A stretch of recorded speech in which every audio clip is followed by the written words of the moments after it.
الدكتور ماجد حسن علي سيتكلم عن العراق، شمال العراق، الأزيدية المهددة ضمن أقليات أخرى.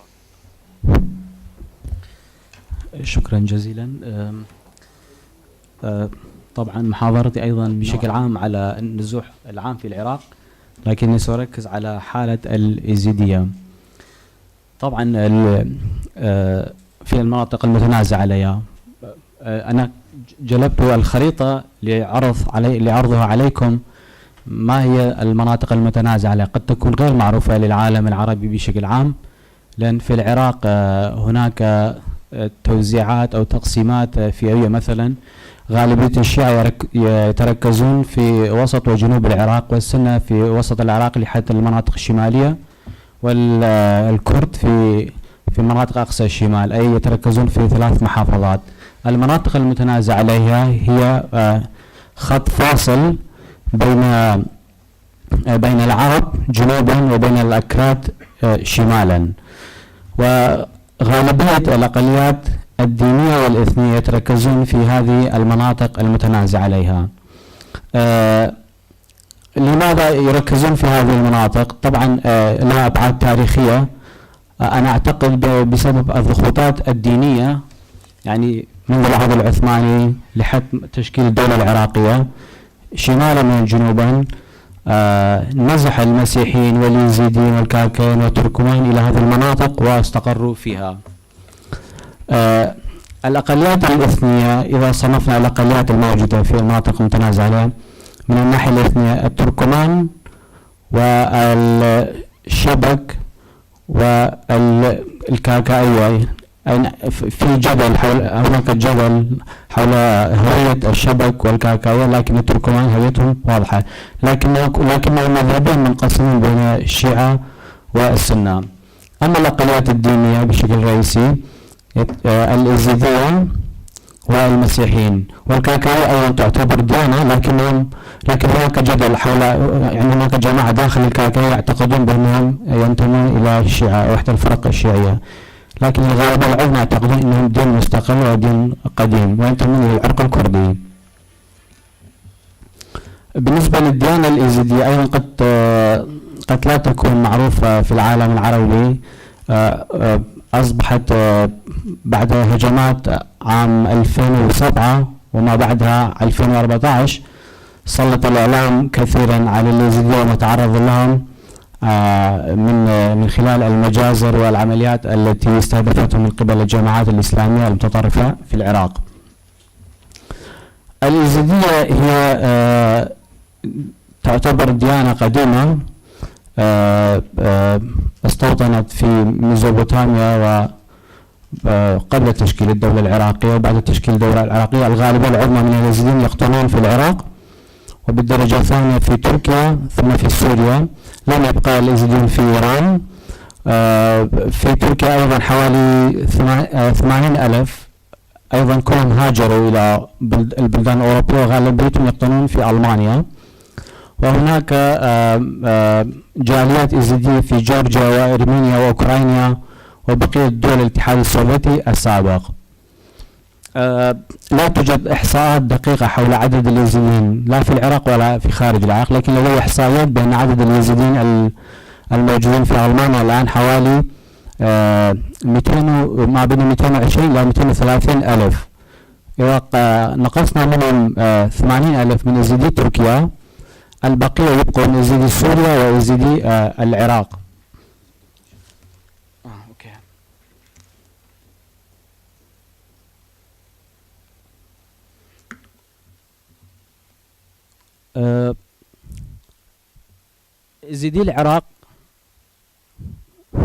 يزيدي العراق ما في صوت؟ في اوكي. بالنسبة لإحصائيات حول يزيدي العراق لا توجد إحصائيات دقيقة، لكن آخر إحصاء جرى في العراق كان عام 1997، ووزارة التخطيط العراقية اعتمدت على هذه الإحصائية. طبعا الإحصاء جرى عدا مدن أقليم كردستان العراق في ذلك الوقت. ولما صار حرب الخليج الثاني عام 1991 انقسمت اليزيديين بين الحكومة المركزية والمنطقة الكردية. يعني بقي الأكثرية اليزيدية ضمن سلطة الحكومة المركزية، والآخرون المناطق الأخرى أصبحت تابعة للمنطقة الكردية. طبعا صدر قرار بالأمم المتحدة ذاك لحماية هذه المنطقة. حددت وزارة التخطيط العراقية حتى 15 شباط عام 2003 ب 281,984 ألف نسمة، أي عدد اليزيديين الموجودين في العراق في ضمن المنطقة اللي جرت فيها الإحصاء العام. يعني إذا جمعنا المناطق الأخرى اللي هي 4 مجمعات رئيسية قد يصل عددهم إلى 300 ألف حتى 2003. أما الآن اليزيديين يعتقدون، أو حسب ما أنا راجعت المنظمات والمؤسسات الموجودة في إقليم كردستان، يقدرون عدد اليزيديين ما بين 500 إلى 550 ألف. طبعا هذا العدد يعني غير مسجل رسميا، لكن إنها تقديرات وفق الزيادة السكانية الموجودة في العراق. تاريخ إذا تحدثت عن الجانب النظري لليزيديين، تاريخهم يعني في كثير من تعرضوا إلى الكثير من الهجمات والإبادات منذ العهد العثماني. يعني في الأدبيات اليزيدية يقولون بأنهم تعرضوا إلى 72 حملة إبادة جماعية على أيدي الجيوش العثمانية. بعد تشكيل الدولة العراقية، مثل ما حسب ما ذكرت، بأن أكثرية اليزيديين أصبحوا ضمن الدولة العراقية، خاصة بعد تسوية ولاية الموصل عام 1925. أيضا اليزيديين واجهوا مشاكل مع الدولة الجديدة. في عام 1925 حصل ثورة أو تمرد ضد السلطات البريطانية والعراقية معا. وعام 1935 أيضا تمرد اليزيديون في سنجار لأسباب. كان هناك عدة أسباب حول هذه التمردات، من بينها سياسة استيطان العشائر المسلمة في المناطق اليزيدية. اليزيدية باعتبارها ديانة غير مسلمة، لهم مكانتهم الجغرافية، لهم مناطقهم الخاصة، يعتمد يعني مجتمع ريفي يعني بشكل عام يعتمد على الزراعة. عام 1964 أيضا حصل التمرد ضد الحكومة المركزية. طبعا هذه التمردات وفق الوثائق العراقية بأنهم الحكومات العراقية حاولت فرض التجنيد الإجباري، لكن الحقيقة أنا اكتشفت الكثير من الوثائق البريطانية خاصة القنصليات والسفارات، تبينت بأن قادة التمرد أو قادة الثورات اليزيدية كانوا يطالبون باسترجاع أراضيهم من العشائر العربية اللي جلبتها الحكومات العراقية وأخذها منهم واستيطان العشائر العربية في قراهم. بطبيعة الحال هذه التمردات آخرها كان عام 1964 انتهت، ومنحت الحكومة العراقية يعني فرصة لإعادة أو وضع خطط جديدة للسيطرة على اليزيديين بشكل عام.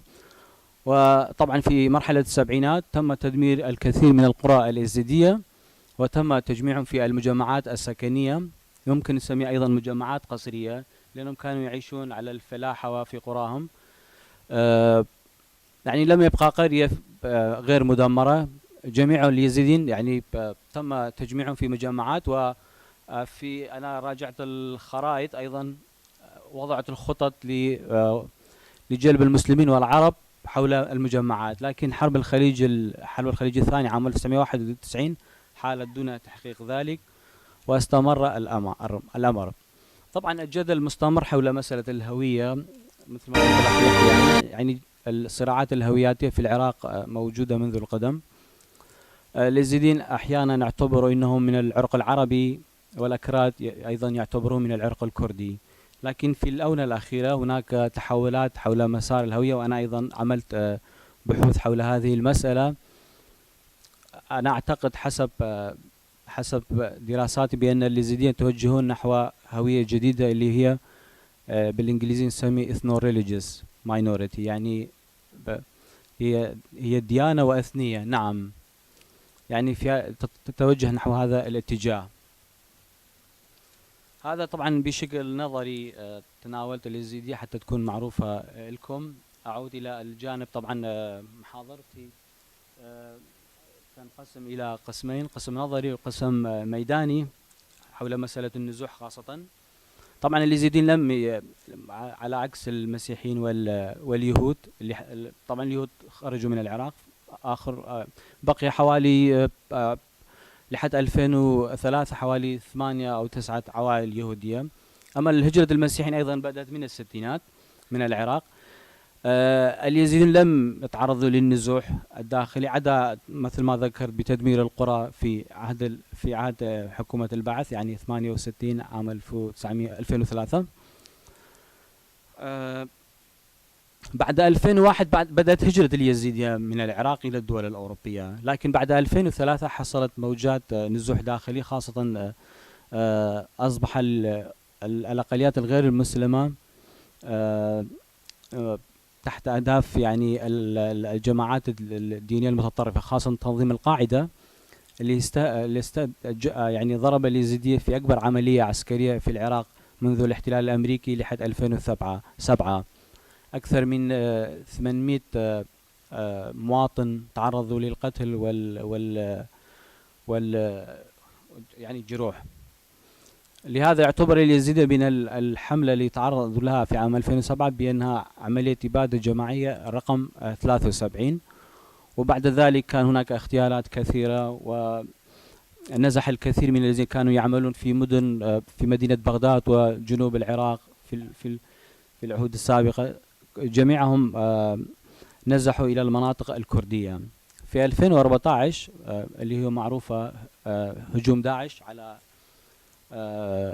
مدينة محافظة نينوى ومنطقة سنجار وسهل نينوى، اللي هي سنجار وسهل نينوى بالإضافة إلى كركوك، هي مناطق تعتبر مناطق متنازع عليها. في بداية الهجوم نزح 100,000 يزيدي إلى جبل، يعني لأن هناك جبل في منطقة سنجار حصين جدا. أما البقية استطاعوا الهروب عن طريق سوريا، اللي فتح الممر لهم قوات سوريا الديمقراطية، أو في ذلك الوقت كان يسمى PYD أو YPG، يعني تسميات كثيرة، اللي هو فصيل كردي في سوريا. فتحوا ممر وسمحوا لهؤلاء اليزيديين باللجوء إلى سوريا، ومنها نزح الكثير منهم إلى العراق. ما يزال هناك نحو 10,000 يزيدي عراقي في مخيم نوروز في سوريا تحت الحماية القوات الموجودة في شمال شرق سوريا. أما البقية كلهم وصلوا إلى مخيمات أقليم كردستان. هناك 18 مخيم الآن موجود في أقليم كردستان، معظمهم يستوطنون ضمن محافظة دهوك اللي هي منطقة نفوذ الحزب الديمقراطي الكردستاني. وحسب أنا أجريت بحث ميداني لمعرفة أعداد النازحين، هناك أعداد متضاربة في البداية، يعني في بداية الهجرة أو النزوح العفو، سجل 360,000 نازح يزيدي في المخيمات.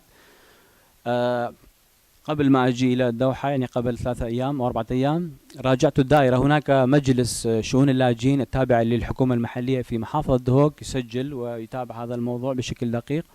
قد تكون الأرقام مبالغة فيها، لكنهم أعطوني رقم جديد يقال بأن عدد اليزيديين الموجودين الآن في المخيمات 18 اللي ذكرتها يعني حوالي 190,000. أنا سألت أين ذهب البقية، قالوا إنهم رجعوا إما إلى السنجار أو إلى خارج العراق، لا يعرفون أين ذهبوا. أنا أعتقد بأن ما بين 80 إلى 90% من الذين هاجروا بعد 2014 إلى ألمانيا وبقية الدول الأوروبية، وبعض الدول الأوروبية أيضا يأخذون اليزيديين، يعني يمنحونهم اللجوء، خاصة الذين تعرضوا للاضطهاد والسبي على يد تنظيم داعش. أما أعتقد ما بين 40 إلى 50,000 رجعوا إلى سنجار. طبعا بعد 2014 تغيرت ميزان القوى في المناطق المتنازع عليها. مثلا منذ 2003 لحد 2014 المنطقة رسميا تابعة للحكومة المركزية، لكن أمنيا كان تحت سيطرة البشمركة الكردية والمنظومة الأمنية بشكل عام، يعني الجهاز الأمني والمخابراتي. بعد 2000 بعد هجوم داعش انسحبت هذه المنظومة الأمنية، وأيضا خسر الجيش العراقي، يعني خسر الأراضي واسعة اللي هي معروفة إعلاميا. الآن هناك مثلا خاصة بعد خسارة داعش تأسست أحزاب سياسية يزيدية، وهذه الأحزاب السياسية شكلت أيضا فصائل عسكرية. يعني قبل هجوم داعش كان هناك حزب يزيدي واحد، الآن هناك 3 أو 4 أحزاب يزيدية في هذه المنطقة، وغالبيته لديها أجنحة عسكرية. مثلا هناك جناح عسكري تابع للحشد الشعبي اللي هو وحدات لالش، تسمى وحدات لالش. هناك قوات حماية شنغار أو سنجار تتبنى إيديولوجية زعيم حزب العمال الكردستاني، أحيانا تتهم بأنها فصيل تابع للحزب العمال الكردستاني التركي، عبد الله أوجلان. هم يقولون بأننا نتبنى فكر هذا قائد الحزب، لكن انهم يتهمون خاصه من قبل تركيا وبعض الفصائل ايضا الكرديه بانه فصيل تابع او جناح خاص للحزب العمال الكردستاني او PYD في سوريا. المهم هذا ليس موضوع. هناك فصيل اخر يعني قائدها حيدر ششو يقول قوات حمايه ازدخان. ازدخان ايضا تسميه تاريخيه يطلق على المناطق تواجد اليزيديين في أي مكان. وهناك قوات تابعة للبشمركة الكردية أيضا بقيادة قاسم ششو. طبعا كل هذه القوى متصارعة مع بعض أو تنافس بعضها البعض، وهذه بحد ذاتها تشكل عائقا لعودة النازحين إلى مناطقهم، أو حتى إذا كان هناك عوائل تريد الرجوع إلى مناطقهم، فهذا الأمر طبعا يبقى عائقا أمامهم للرجوع إلى بسبب عامل الصراع. طبعا إذا كان لدينا الوقت أوكي.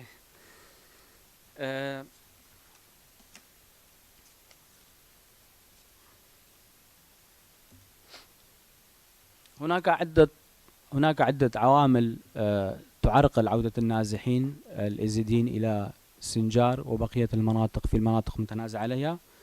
ذكرت صراعات القوى المسلحة والميليشيات هناك. أيضا هناك عامل آخر مهم جدا اللي هو منطقة سنجار والبيوت اللي فيها مدمرة بشكل شبه تام. فإذا كانت البيوت مدمرة فبمعنى لا توجد الخدمات، لا توجد الماء، لا توجد الكهرباء، فإذا كانت هناك عائلة تريد الرجوع فكيف لها أن ترجع؟ لا يوجد اهتمام لا من الحكومة المركزية ولا من حكومة إقليم كردستان لإعادة أعمار هذه المناطق، يعني لا توجد خطط واضحة لإعادة أعمار هذه المناطق على الرغم من انتهاء دور داعش في هذه المنطقة. العامل الآخر أنه أثناء هجوم داعش انضم الكثير من أبناء العشائر العربية في المنطقة إلى تنظيم داعش، خاصة العشائر السنية اللي كانوا على علاقات طيبة مع اليزيديين في السابق، لكن تحول الأمر بعد هجوم داعش بشكل واضح بسبب الموجة التدين والحملات الإيمانية اللي صارت في العراق، أثرت على العلاقات الاجتماعية والنسيج الاجتماعي في المنطقة. فالمناطق اليزيدية في سنجار يعني هم على جيران لبعضهم البعض. في حالة رجوع الناس إلى هذه المنطقة أكيد ستكون هناك انتقامات اجتماعية.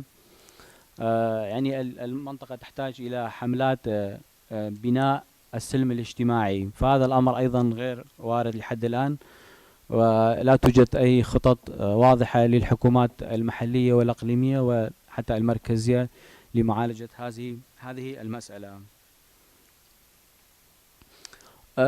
هناك انتشار كبير للألغام والمتفجرات في البيوتات، يعني مثلا أحيانا نسمع بالإعلام تحدث انفجار في بيت أو في منطقة الأجهزة الأمنية لم تستطع إزالة هذه الألغام. بسبب ضيق الوقت لأخذ